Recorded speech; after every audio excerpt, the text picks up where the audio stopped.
Bismillahirrahmanirrahim. Question number 15. On 31st March, the bank balance of Mr. Safdar Khan appeared at rupees 6,800 in cash book. On reconciliation with the passbook, the following information was ascertained. You are required to show the balance as per the passbook. 31st March 2017.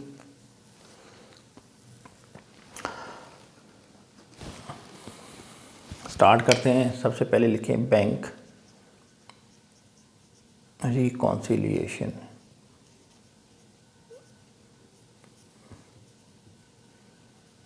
Statement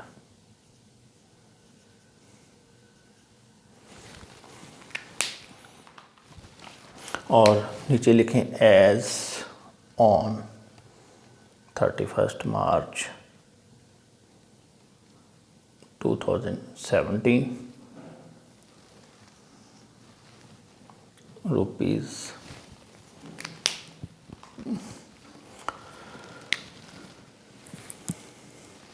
अच्छा, इसमें उसने बताया हुआ है balance as bank balance of mister appeared at rupees 6,800 in his cash book. तो हम लिखेंगे balance as per cash book. Balance as per cash book. अब कुछ नहीं लिखा, डेबिट है या क्रेडिट बैलेंस है, ठीक है। क्या करोगे? फेवरेबल। तो कैश बुक का फेवरेबल होता है डेबिट बैलेंस। इसमें 6,800 लिखिए। अब पढ़ते हैं। Debit in respect of bank charges ₹64, credit in respect of bank interest and dividend received by bank as ₹18 were not passed in cash book। देखिए, बैंक ने हमें डेबिट दिया, कोई पैसे काटे 64 के, फिर बैंक ने हमें इंटरेस्ट दिया है, credit in respect of bank है, ये हमारे खाते हैं, यानी वो बैंक ने हमारे खाते में से काट लिए और ये पैसे जो हैं वो हमारे खाते में जमा कर दिए। Dividend received by bank were not enter pass. अब आप क्या करेंगे?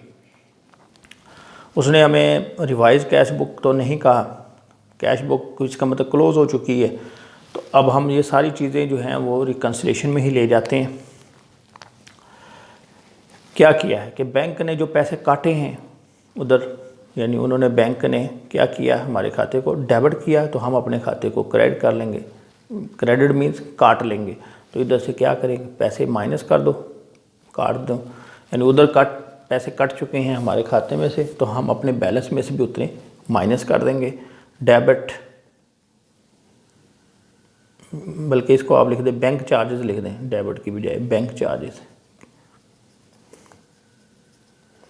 ये कितने हैं जी? ये 64।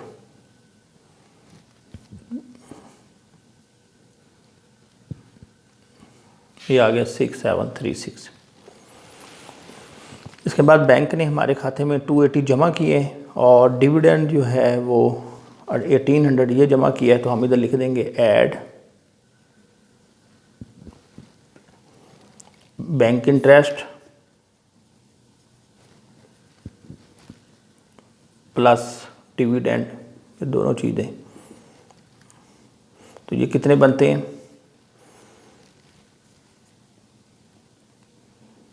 280 प्लस 1800, तो ये हो गए 2080। ये जमा कर दें। यानी हमने क्या किया कि जो दूसरी पार्टी ने किया है वो हम कर लेंगे। बैंक ने उधर से पैसे हमारे खाते में से कम किए, हमने भी कम कर लिए। उधर बैंक ने हमारे खाते में पैसे जमा किए, हमने अपने खाते में जमा कर लिए, बराबर करने के लिए, ठीक है। चाहे वो गलती से किए हों या ठीक किए हों, दोनों सोर्सों में हम क्या करते हैं, बैंक रिकन्सिलेशन में उनको जो काम दूसरी पार्टी करती है वो हम कर लेते हैं, और जो दूसरी पार्टी नहीं करती और हमने किए हैं, हम उन काम को रिवर्स कर देते हैं।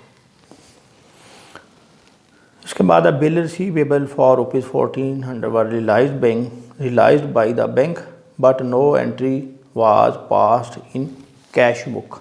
तो इसमें क्या हुआ कि बैंक ने बिल रिसीवेबल जो है वो कलेक्ट किया but no entry was pass in cash book. यानी हुआ क्या है कि एक बिल रिसीवेबल था, हमने बैंक फॉर कलेक्शन पड़ा हुआ है बिल ऑफ एक्सचेंज में कि हम बैंक को अपना बिल जमा करवा देते हैं, बैंक जो है वो क्या करता है पैसे कलेक्ट करके हमारे खाते में डाल देता। अब बैंक ने हमारे बैलेंस में ऐड कर दिया।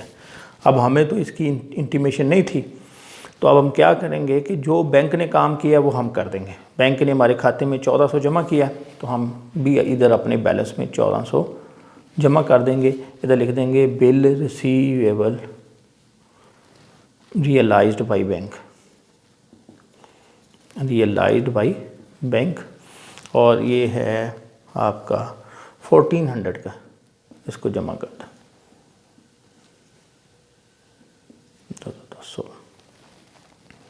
Fourth third entry, cheque rupees 1400 were issued but not presented for payment. हमने चेक इशू किए, चेक इशू करने के साथ ही हमने अपने बैलेंस में से उतना माइनस कर लिया, लेकिन दूसरे बैंक ने नहीं किया। ये देखें, ये बैंक है और ये हम है कैश बुक। हमारा ये डेबिट बैलेंस चल रहा है, बैंक का क्रेडिट है। तो हमने क्या किया कि ये फेवरेबल बैलेंस चल रहा है, हमने जब चेक इशू किए तो क्या होगा, हमने फ़ौरन इधर से माइनस कर लिया, बैंक क्रेडिट कर लिया, इधर नहीं डेबिट हुआ। यानी हम अगर क्रेडिट करते हैं किसी चीज़ को तो इधर डेबिट होता है। अब इस बुक को तो हम टच नहीं कर सकते, क्यों, ये उसका बैंक का रिकॉर्ड है। तो हम अपना बैलेंस इसके साथ अगर मैच करना चाहते हैं तो जो 1400 हमने माइनस किया हुआ है उसको प्लस कर दो दोबारा। यानी अगर बैलेंस आपने बराबर करना है तो आपके बैलेंस में तो ये जो अमाउंट है 1400 रुपये ये माइनस हो चुकी है, तो इसको अगर दोबारा ऐड करके लिख लोगे तो तुम्हारा बैलेंस जो है बराबर हो जाएगा। Unpresented cheques 1400, 11,600। और अगला पॉइंट है cheques for rupees were paid into bank but not collected. अब ये अपोजिट है, हमने बैंक में जब चेक जमा कराए अपने चेक्स तो अपने बैलेंस में ऐड कर लिया। बैंक तो जब तक उसको आगे से पैसे नहीं मिलेंगे वो हमारे खाते में जमा नहीं करेगा, और हम पासबुक को छेड़ भी नहीं सकते। क्यों, हम कस्टमर हैं, कैश बुक पे बैठे हैं बैंक बुक पे। तो अगर हमने पहले जमा कर लिए हैं, अगर बैलेंस को बराबर करना है तो उनको निकाल दो, लेस कर दो, लिखेंगे लेस अनक्रेडिटेड चेक्स। ये 1600 है, 10,016 आ गया। और लास्ट पॉइंट है a cheque for ₹20 was not shown in cash book as dishonoured. हमने क्या किया कि एक चेक जो है वो इशू किया था, cheque for ₹20 was not shown and in cash book. हमने क्या किया था कि एक चेक जमा करवाया था, उसमें हमारा बैलेंस जो है वो ज़्यादा हो गया था। यानी चेक जब जमा कराया बैंक में, यानी ये वही बात हो गई अनक्रेडिटेड चेक्स की। हमने क्या किया, बैंक डेबिट कर लिया और सपोज एक्स ने चेक दिया, ठीक है। अब बैंक में हमारा जो बैलेंस है इसमें 20 रुपये ज़्यादा है, लेकिन बाद में पता चला, हमने फ़ौरन लिख लिया, क्योंकि हमारी प्रैक्टिस यही है कि जब भी हम बैंक में चेक जमा कराते हैं तो फ़ौरन बैंक डेबिट और पार्टी का नाम या कैश क्रेडिट। अब पता चला कि ये तो आगे से बैंक को पैसे मिले ही नहीं, तो फिर क्या हुआ, बैंक में तो ये पैसे जमा नहीं हुए क्योंकि डिसऑनर जो हो गया, लेकिन हमारे पास जमा है तो हम इसको क्या करेंगे, लेस कर देंगे, लेस डिसऑनर चेक्स। इसकी मिसाल यही है अनक्रेडिटेड चेक्स। अनक्रेडिटेड में क्या होता है कि पैसे लेट मिलते हैं या आते नहीं अकाउंट में, इसमें मिलने ही नहीं है, यानी इसमें क्रेडिट हुए ही नहीं है और इसमें क्रेडिट होने भी नहीं है, क्यों, डिसऑनर हो गया। तो अब हम क्या करेंगे, जब इसको माइनस करेंगे, ये 9,996 रुपये जो है ये आ जाएगा नया बैलेंस। इसको हम लिखेंगे बैलेंस एज पर पासबुक,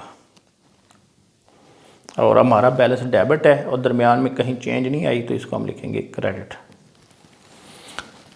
ये जो आपका जो है ना वो टैली हो गया। अब हम इसको वही जो है चेक लगाते हैं डेबिट बैलेंस की सूरत में, जो पहली चीज़ माइनस, दूसरी प्लस, तीसरी माइनस, चौथी प्लस, यानी पहले uncredited cheques, unpresented cheques, deduction, collection. ये जो है बैंक चार्जेज डिडक्शन है, क्या है, माइनस होना चाहिए, माइनस हो गया, ओके। दूसरे जो है बैंक इंटरेस्ट है, बैंक ने इंटरेस्ट कलेक्ट किया और डिविडेंड दिया हमें, तो क्या है, ये कलेक्शन है, कलेक्शन ऐड होती है, ओके। इसके बाद ये भी कलेक्शन थी, बिल रिसीव हुआ था, बिल रिसीवेबल, ये भी ऐड, ओके। अनप्रेजेंटेड चेक्स हैं, इनमें से कौन सा पॉइंट है, दूसरा पॉइंट है, ऐड, ओके। इसके बाद था हमने अनक्रेडिटेड चेक्स हैं, ये पहला पॉइंट है, माइनस, माइनस कर दिया।